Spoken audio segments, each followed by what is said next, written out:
Fala, galera ligada no Pautas e Táticas, vocês já são inscritos, os que vão se inscrever assim que o vídeo acabar. A análise rápida de hoje é sobre o Red Bull Bragantino de Fernando Seabra, time que vem surpreendendo nesse início de Brasileirão, brigando pelas primeiras posições, somando pontos cedo para fazer um campeonato tranquilo, diferente do que eu, por exemplo, projetava, e vamos tentar analisar alguns padrões desse time, beleza? Deixa eu só dar aqui aquela conferida no enquadramento. Beleza, tudo certo. Vamos falar aqui sobre esse time base do Fernando Seabra, com base principalmente nos últimos jogos, beleza? Cleiton no gol, Hurtado na lateral direita, Pedro Henrique e Guzmán Rodrigues na zaga, Juninho Capixaba na lateral esquerda, Gabriel e Eric Ramírez, os dois volantes, Lucas Barbosa na ponta direita, John, o meia centralizado, Vinicinho na ponta esquerda e Eduardo Sacha é o centroavante. Esse elenco ainda tem o lateral direito Agustin Santana, às vezes aparece no time titular, o volante Matheus Fernandes, os meias Fabinho e La Quintana, o ponta Henry Mosqueira e o centroavante Isidro Pita.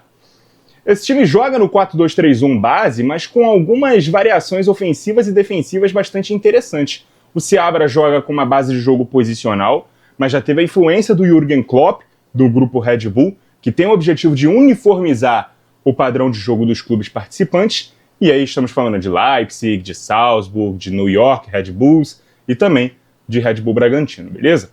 A saída de bola é uma saída sustentada, né, com os dois zagueiros, tendo à sua frente os volantes e os dois laterais, a famosa saída de 2+4.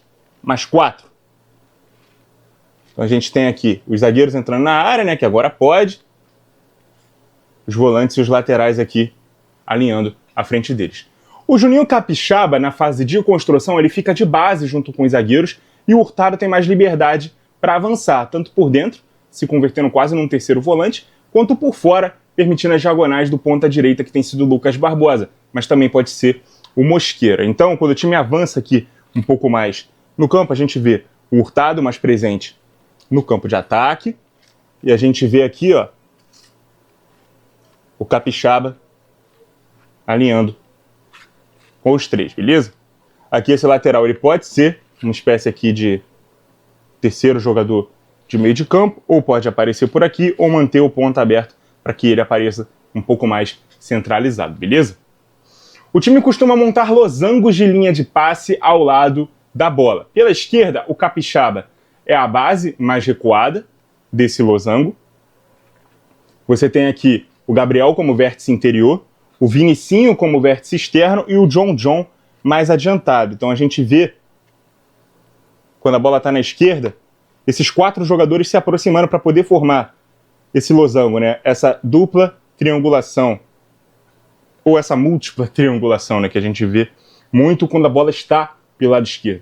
Pela direita, o Eric Ramírez é quem fazia a base mais recuada, o John é o vértice interior, ele fica aqui, e aí se revezam o lateral e o ponta entre quem vai para o fundo e quem se mantém mais aberto. Aqui nesse exemplo, a gente tem um ponta mais aberto, o lateral indo para o fundo, ficando aqui com essa opção mais adiantada aqui, esse vértice mais adiantado do losango, ou pode ser o contrário, né, com o ponta se aproximando da área e o lateral mais aberto. Isso aqui é muito perceptível nos jogos, quando a bola está em um dos lados, esses quatro jogadores se aproximando e formando essas triangulações, essa formação mais em losango, beleza? Defensivamente, o Bragantino adota uma postura agressiva, com marcação alta e pressão imediata após a perda da bola, o famoso gegenpressing que ficou tão popularizado pelo Klopp. Isso aqui já é também uma marca dessa padronização do grupo Red Bull, né, de acordo com aquele que é o grande chefe do futebol agora do grupo, que é justamente o Jürgen Klopp. A marcação a partir das saídas de bola normalmente são com o centroavante e o meia John sendo fundamentais para iniciar essa pressão nos zagueiros, buscando recuperar a posse no campo ofensivo, beleza? Então como é que isso acontece? O John, que é o meia do time, ele fica mais aqui, alinhado com o Sacha. Vou voltar aqui os dois laterais para a primeira linha. E falando um pouco da segunda, a gente vê um alinhamento aqui do segundo volante e os dois pontas, beleza? Eles formam essa segunda linha aqui de três por trás dessa de primeira pressão. O Gabriel, que é o primeiro volante do time, Gabriel, ex-Botafogo, ex-Palmeiras, ex-Corinthians, ex-Inter, Atlético Paranaense, enfim.